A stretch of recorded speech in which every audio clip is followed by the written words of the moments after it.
D K Shivakumar ಅವರು ಯಾರು temple run ಮಾಡ್ತಿದ್ದಾರೆ, ಒಂದು ದುಷ್ಟ ಶಕ್ತಿಗಳ ನಾಶ ಆಗಲಿ ಅಂತೇಳಿ, ಅದಕ್ಕಾಗಿ ನೋಡಿ, ಆರೋಪ ಮಾಡ್ತಿದ್ದಾರೆ.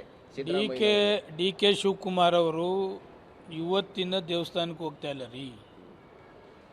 ಸುಮಾರು 30 ವರ್ಷದಿಂದ ಎಲ್ಲ ದೇವಸ್ಥಾನಕ್ಕೆ ಹೋಗ್ತಕ್ಕಂಥದ್ದನ್ನು ರೂಢಿ ಮಾಡ್ಕೊಂಡಿದ್ದಾರೆ. ಇವತ್ತು ನೆನ್ನೆ ಮೊನ್ನೆ ಶಿವಕುಮಾರ್ ದೇವಸ್ಥಾನಕ್ಕೆ ಹೋಗ್ತಾವ್ರ?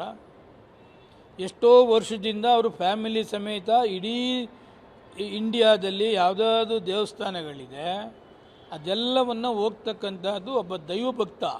ಯಾರೋ ಒಬ್ರು ಜ್ಯೋತಿಷಿ ಅವರು ಹೇಳಿದಂತ ಮಾತಿಗೆ ಕೇಳಿ ಡಿ ಕೆ ಶಿವಕುಮಾರ್ ಅವರು ಟೆಂಪಲ್ ರನ್ ಮಾಡ್ತಿದ್ದಾರೆ ಅಂತ ಹೇಳಿ ಬಿಜೆಪಿ ಅವರು ಆರೋಪ ಮಾಡ್ತಿದ್ದಾರೆ. ಕರ್ನಾಟಕದಲ್ಲಿ ಜ್ಯೋತಿಷಿ ಶಿವಕುಮಾರ್ಗೆ ಒಬ್ಬರೇ ಅಲ್ಲ, ನನಗೆ ತಿಳಿದ ಮಟ್ಟಿಗೆ ಇಡೀ ಇಂಡಿಯಾದಲ್ಲಿ ಇರ್ತಕ್ಕಂಥ ಎಲ್ಲ ಜ್ಯೋತಿಷಿಯವ್ರನ್ನೂ ಕೂಡ ಶಿವಕುಮಾರ್ ಅವರಿಗೆ ಪರಿಚಯ ಇದೆ. ಯತ್ನಾಳ್ ಅವರು ಏನು ಹೇಳ್ತಾರೆ, ಯಾವುದೇ ಕಾರಣಕ್ಕೂ ಯಾವುದೇ ಟೆಂಪಲ್ ರನ್ ಮಾಡಿದ್ರು ಕೂಡ ಡಿ ಕೆ ಶಿವಕುಮಾರ್ ಅವರು ಯಾವುದೇ ಕಾರಣಕ್ಕೂ ಸಿಎಂ ಉಗಿರಿ ಯತ್ನಾಳ್ಗೆ ರೀ. ಯತ್ನಾಳ್ದು ಅವ್ರು ನೋಡ್ಕೊಳ್ರಿ, ಡಿ ಕೆ ಶಿವಕುಮಾರ್ಗೆ ಯತ್ನಾಳ್ಗೆ ಏನ್ರಿ ಸಂಬಂಧ ಇದೆ? ಯಾವುದೇ ಕಾರಣಕ್ಕೂ ಕೇಳಪ್ಪ, ಇಲ್ಲಿ ಯತ್ನಾಳ್ಗೂ ಡಿ ಕೆ ಶಿವಕುಮಾರ್ ಸಂಬಂಧ ಏನಿದೆ? ಡಿ ಕೆ ಶಿವಕುಮಾರ್ ಅವ್ರು ಕೇಸ್ ಹಾಕಿದಾರಲ್ಲ ಯತ್ನಾಳ್ ಮೇಲೆ ಕನಕಪುರದಲ್ಲಿ, ಆ ಕೇಸ್ ಬಗ್ಗೆ ಅಟೆಂಡ್ ಮಾಡಕ್ಕೆ ಹೇಳಿ ಯತ್ನಾಳ್ಗೆ. ಡಿ ಕೆ ಶಿವಕುಮಾರ್ನ ಕ್ರಿಟಿಸೈಸ್ ಮಾಡ್ತಕ್ಕಂಥದ್ದಿಲ್ಲ. ನಿಂದೆ 108 ಇದೆ, ನಿಂದು 108 ಇದೆಯಪ್ಪ.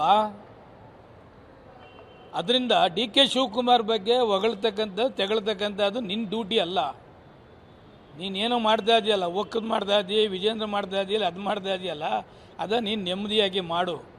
ಡಿ ಕೆ ಶಿವಕುಮಾರ್ ಬಗ್ಗೆ ಯಾಕೆ ತಲೆ ಕೆಡ್ಸ್ಕೊತೀಯ? ಡಿ ಕೆ ಶಿವಕುಮಾರ್ ದೇವಸ್ಥಾನಕ್ಕೆ ಹೋಯ್ತಾರೋ, ಜ್ಯೋತಿಷಕ್ಕೆ ಹೋಯ್ತಾರೋ, ಇನ್ನೊಂದಕ್ಕೆ ಹೋಯ್ತಾರೋ, ನಿನ್ಗೆ ಯಾಕದು? ಅದು ಅವ್ರ ಹಣೆ ಬರ. ನಿನ್ಗೆ ಯಾರಪ್ಪ ಹೇಳಿದ್ದು ಡಿ ಕೆ ಶಿವಕುಮಾರ್ ಬಗ್ಗೆ ಪದೇ ಪದೇ ಮಾತಾಡು ಅಂತ?